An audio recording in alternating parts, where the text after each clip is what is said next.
Bismillahirrahmanirrahim. Assalamualaikum warahmatullahi wabarakatuh. Alhamdulillahirabbil alamin. Allahumma sholli ala sayyidina Muhammad. Rabbi shrah li sadri wa yassir li amri wahlul 'uqdatam min lisani yafqahu qawli. Adik-adik, alhamdulillah hari ini kita ketemu lagi melanjutkan materi di blok 5. Kali ini saya akan bawakan obat-obat yang menginduksi kerusakan hati, disebut juga sebagai drug-induced hepatotoxicity or drug-induced liver injury atau DILI. Kita akan membahas tentang definisi, mekanisme, faktor risiko, obat-obat yang menyebabkan DILI, dan pemeriksaan labnya. Adik-adik, hati adalah organ padat terbesar di tubuh manusia dengan berat sekitar 1,6 kg pada pria dan 1,4 kg pada wanita.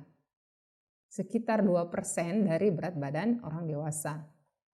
Fungsi hati mengatur sintesis dan metabolisme kebanyakan protein dan faktor koagulasi, karbohidrat, dan lipid.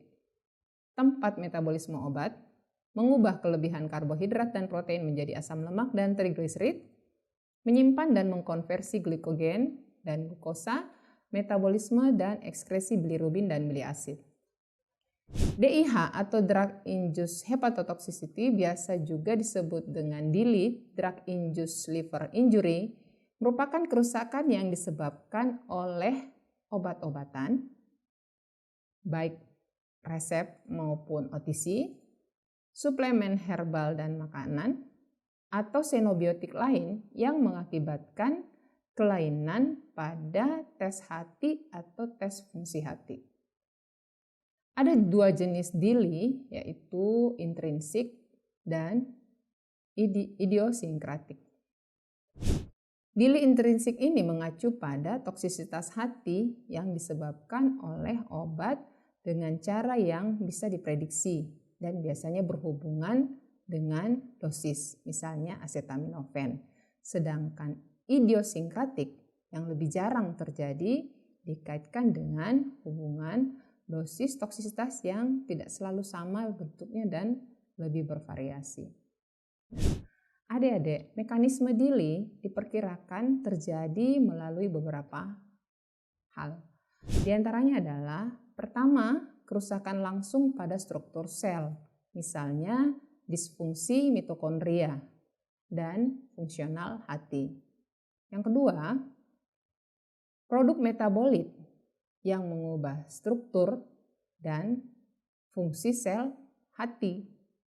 Dan yang ketiga adalah respon hipersensitivitas sistemik, yaitu misalnya alergi obat yang merusak hati. Faktor resiko kejadian DILI ini jarang terjadi. Faktor resiko yang sudah diidentifikasi yang pertama adalah genetik, umur, jenis kelamin, ras, kehamilan, malnutrisi, obesitas, DM, komorbid seperti penyakit hati atau HIV juga, dan faktor lingkungan seperti merokok dan alkohol.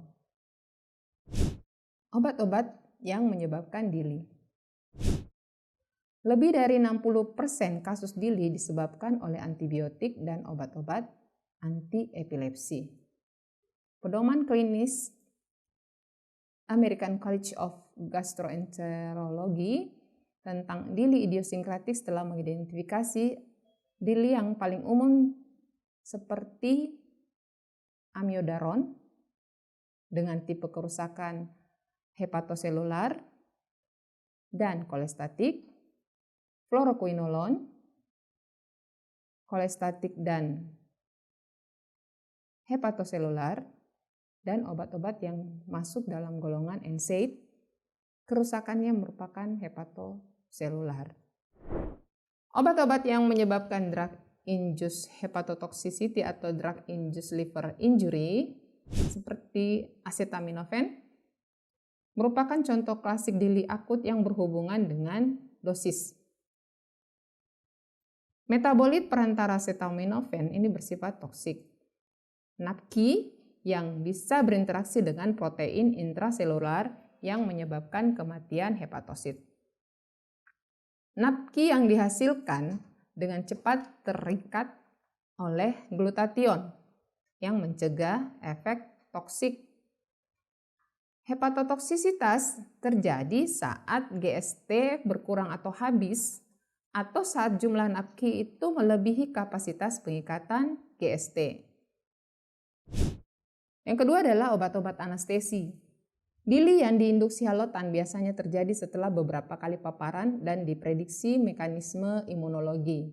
Konversi halotan menjadi trifluoroasetilklorida oleh sitokrom P450 menghasilkan pembentukan protein trifluoroasetilasi yang berfungsi sebagai neoantigen dan penggerak produksi autoantibodi yang memediasi kerusakan hati.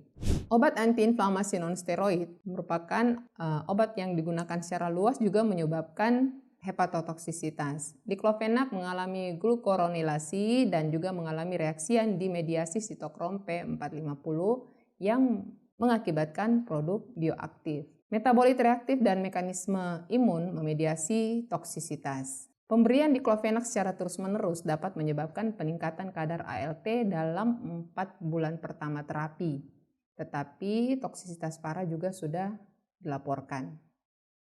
Obat-obat antimikroba, hepatotoksis yang diinduksi antibiotik 25-45% kasus DILI. Obat antituberkulosis dilaporkan hepatotoksik sampai 35% pasien yang menerima obat-obatan ini. Kemudian terapi antiretroviral HIV, hingga 18% pasien yang diobati dengan terapi antiretroviral atau ART itu menjadi DILI. Risikonya meningkat dengan konsumsi alkohol, usia yang lebih tua, dan jenis kelamin wanita.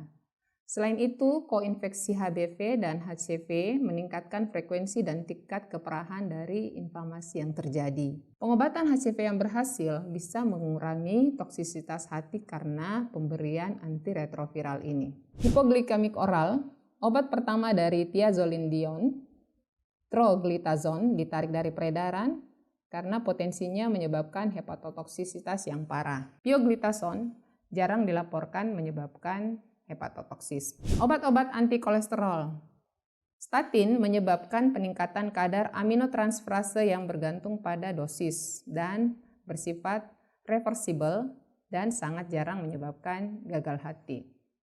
Aplikasi LiverTox merupakan database klinis dan penelitian yang dikembangkan oleh National Institute of Diabetes and Digestive and Kidney Disease, National Library of Medicine, dan kelompok studi Drug-Induced Liver Injury Network.